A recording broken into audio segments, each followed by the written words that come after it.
sempre tem uma história para contar, né? Falar de mula sem cabeça, tal lugar lá a mula sem cabeça aparece. O folclore é a narrativa de tudo, né? Da lenda, do provérbio e do mito. Cuidado, tem um homem que come criança nesta cidade. Ela tinha olhos esbugalhados, vermelhos, descabelada.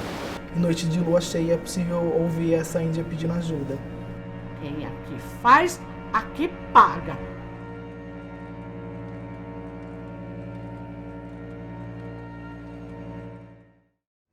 Meu nome é Vinícius, eu tenho 19 anos. Eu chamo Ana Clara, eu tenho 9 anos. Milton de Almeida Souza, 69 anos. Sou aqui de Piracicaba. Meu nome é Rudinei Francisco Funes, sou formado em História e tenho 48 anos de idade. Bom, meu nome é Carmelina, de Toledo Pisa. Eu sou uma contadora de histórias, uma escritora. A minha idade, 64 anos.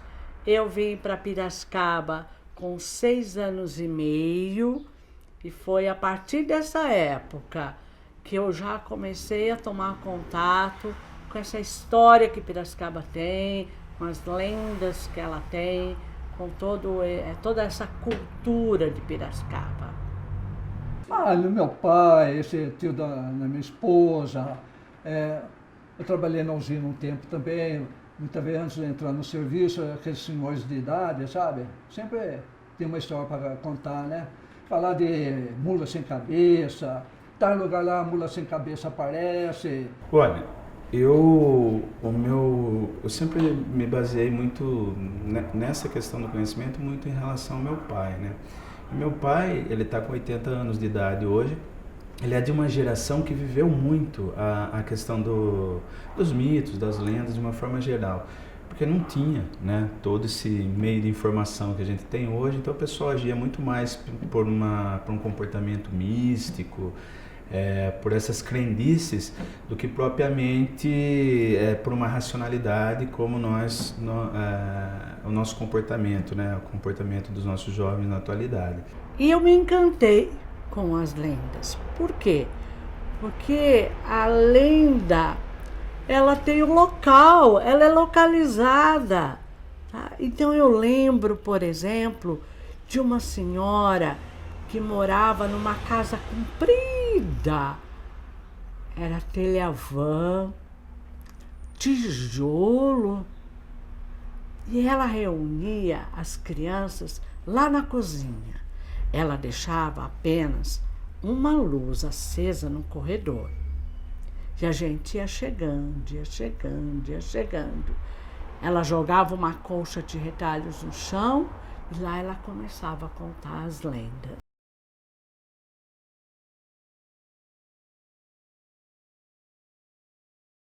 Que tem um rio que passa bem no meio da cidade, tem uma lenda. E aqui a gente tem essa lenda também, que é a lenda da cobrona. Então, na cobra, eles falavam que tem uma sucuri, né? Na época falavam que era sucuri, que está assustando muita gente aqui, principalmente a Rua do Porto, na época. A lenda da cobrona, deixa eu pensar um pouco, porque eu conheço muitas vertentes. É uma cobra enorme, grande, mas muito grande, grande mesmo.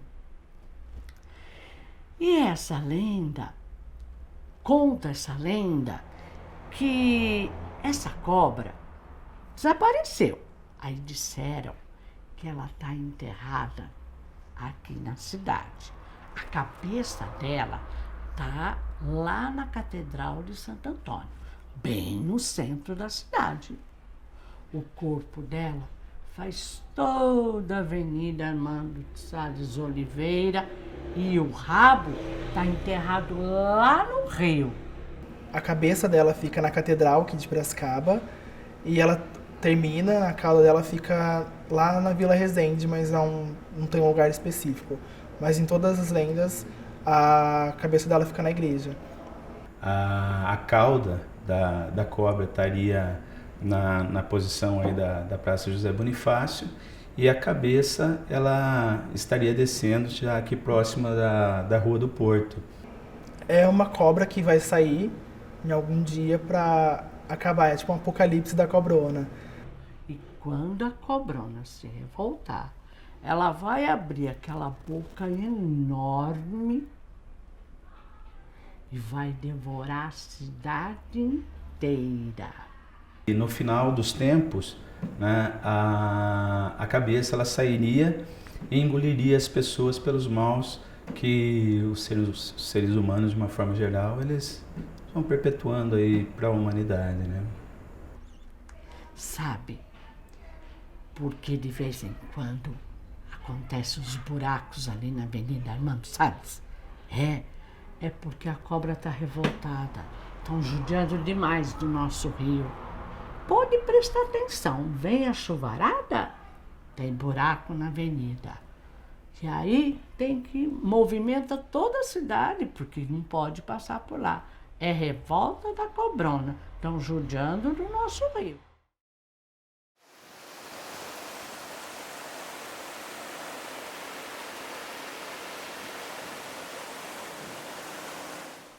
A lenda da noiva do rio. Eu não sei especificamente essa lenda, eu sei de duas lendas que se passam ali no rio. A do Salto, que é um córregozinho que cai uma água e por conta da velocidade branca e parece um véu de uma noiva. Que eu sei é uma noiva, eu não lembro exatamente, estava casando, ou ela caiu, ou ela se matou, mas tem alguma coisa a ver. E a lenda do rio é que tinha uma índia que sempre ia no rio caçar, se banhar, e o rio se apaixonou por essa índia. E todos os dias ela se entregava para o rio. E o rio a acolhia e a amava. Isso durou um bom tempo. A Índia se entregando ao rio e o rio acolhendo e amando. E ela sempre ia lá, mas depois de um tempo ela foi menos ao rio. Quem passava por lá sentia uma dor, a dor que o rio estava sentindo. Sentia vontade até de chorar. Mas um dia ela apareceu e não estava sozinha. Ela vinha com o seu índio e os dois se entregaram para o rio, nadaram, brincaram. E naquele dia o rio se revoltou. E ele ficou tão bravo que ele foi invadindo a terra, levando animais, pessoas, as crianças, a plantação. Mas a Índia voltava sempre com o seu índio. Um dia ela veio sozinha. E quando ela veio sozinha, o rio a acolheu, a amou e a guardou para ele. Encerrou essa Índia nas pedras. Até hoje ela está lá. E o rio um dia resolveu raptar essa índia, então a última vez que ela foi lá ele construiu tipo uma cadeiazinha que é o Salto de Piracicaba. E ali naquele salto tem uns buraquinhos e falam que às vezes em noite de lua cheia é possível ouvir essa índia pedindo ajuda. O índio sentiu falta da sua mulher e brigou com o rio. E novamente o rio invadiu a terra, levando tudo, levando animais, levando a plantação, as pessoas, e levou o índio, porque ele nunca mais apareceu.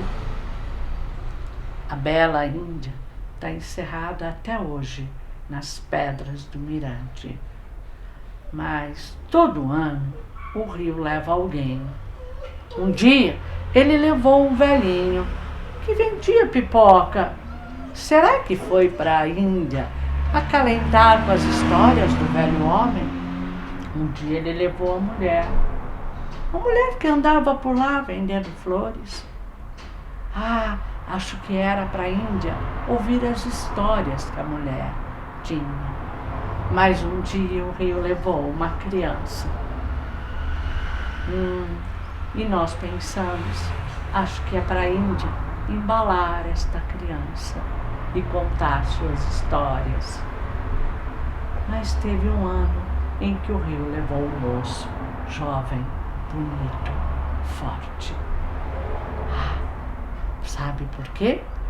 Porque o rio está velho, está cansado e a Índia precisava de alguém para amar.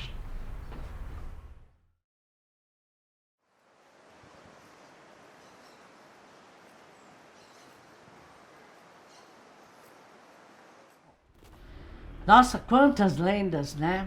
Mas essa do homem que comia criança.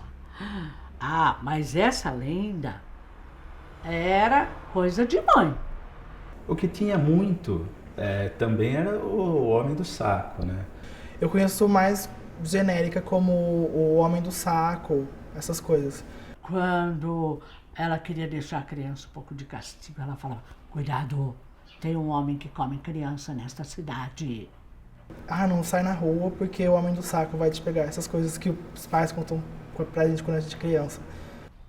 E olha, eu não sei bem, mas se você pegar o jornal de uma época bem antiga aí, do século passado, vai estar lá no Jornal Rápido de Crianças e eles dizem lá que é desse homem que comia criança. E foi sendo disseminado essa ideia que o Homem do Saco, e um estereótipo muito ruim, porque trazia a figura do negro, né? De uma forma muito pejorativa e tal. Eu não sei exatamente. Eu li alguma coisa na internet que falou que há muito tempo atrás, sei lá, 1800 e alguma coisa, uma grande quantidade de turcos vieram para a região de Piracicaba e os moradores daqui não entendiam o idioma e não gostavam muito deles, e aí falavam que eles comiam as crianças, essas coisas. O homem gostava muito de viver assim, escondido nas árvores. E aqui a gente tem uma avenida, a Dr. Paulo de Moraes, que tem umas árvores enormes, grandes. E era ali que ele gostava de ficar escondido. Por quê? Porque por ali passavam as crianças que iam para a escola. E quando a criança estava sozinha, passando por ali, o homem pegava aquela criança, colocava dentro de um saco, levava para um lugar onde ninguém nunca soube onde era, picava e comia a criança. A criança desaparecia. Aí ficava o pai, a mãe, toda a família procurando aquela criança. Nunca mais aquela criança aparecia. Nunca mais. Aí ficou essa lenda, que tinha um homem que comia criança. Então a gente, quando era 10 horas, para casa, que o homem podia aparecer por ali.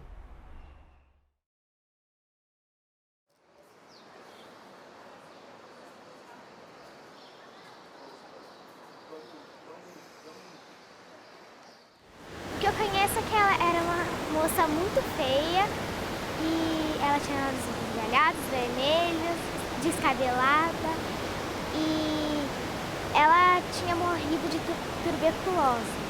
E diz meu pai que no Morro do Enxofre, né, existia a Inhala Seca, que na realidade seria uma mulher que morreu de pneumonia. A lenda da Inhala Seca. Eu não conheço muito dessa lenda, eu sei só que ela era uma mulher que morreu, eu não sei o motivo, e ela foi enterrada ali perto do enxofre, ou ela morreu ali perto. Eu sei que tem alguma coisa a ver com o enxofre, um bairro aqui de Piracicaba. Itibiriçá, acho que é o nome. Onde é o Colégio Moraes Barros, ali era um cemitério. E diz a lenda que os coveiros, passados 7 anos, foram retirar o corpo da Inhala Seca. E quando tiraram o corpo da Inhala, ela ainda permanecia, né, da mesma forma, magra, né, com o rosto assim, bem enxugado, mas bem magra, aqueles cabelos armados e tal. E mais 2 vezes tiveram que enterrar e desenterrar ela, motivo eu não lembro. E dessas 3 vezes ela sempre estava intacta né? O corpo não estava em decomposição, mas o cabelo continuava maior e as unhas maiores ainda. E eles, como era muito tarde da noite e tal, resolveram deixar o corpo fora e sepultar no dia seguinte. Quando ele chegou no dia seguinte, ela tinha sumido. E aí todo mundo tem medo dela, que ela tem aparecido por aí. É isso que eu sei. E um dos coveiros, comentando com o outro, falou assim, olha, fale baixo e tal, porque a tísica, o nome que davam para pneumonia na época, a Inhala morreu de pneumonia, tem uma sensibilidade muito grande, auditiva muito grande, essas pessoas que sofreram desse mal. E ela pode escutar e vir nos apedrejar e nos assombrar. Então ficou, né, muito forte essa imagem, esse conto e tal, até por conta um pouco desse provincianismo ainda da cidade de Piracicaba.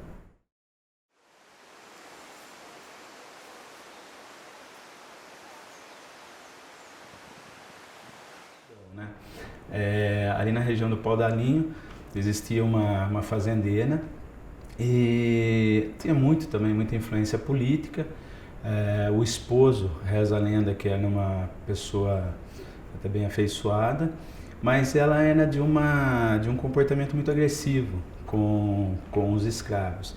Então açoitava, maltratava, colocava no tronco, depois os ferimentos para que a pessoa sofresse um pouco mais, colocava sal, o sal grosso, e era uma pessoa extremamente perversa. A véia era perversa. Eram tudo escravo, ela dizia, tudo escravo.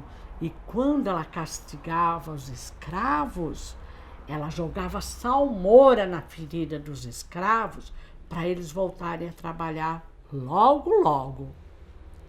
E se ele morria, se o escravo morria, ela não deixava vir para a cidade enterrar com cruz de verdade, com bênção de padre e no cemitério de verdade.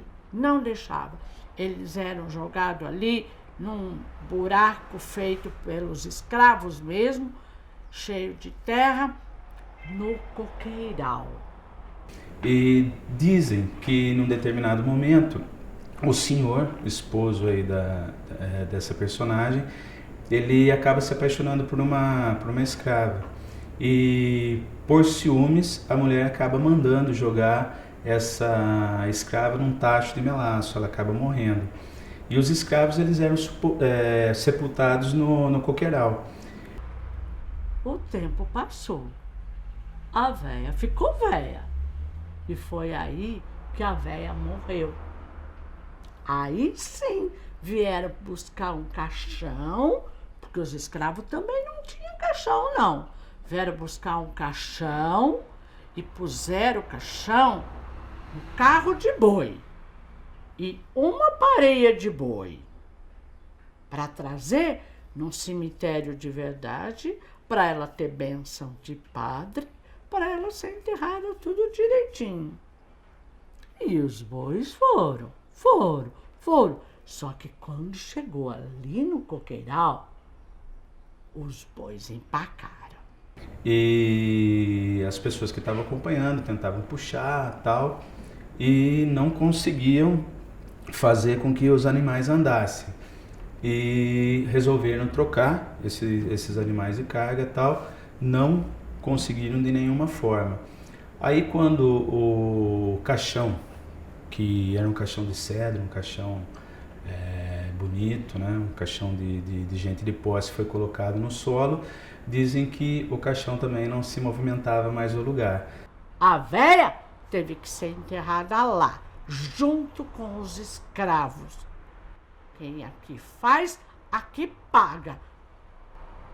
Ah, mas se você passar por lá, ainda hoje, você vai ouvir uns gritos assim, que dá até medo na gente. E vai ver uns bichões, porque até hoje aqueles escravos atormentam a vida daquela véia perversa. Música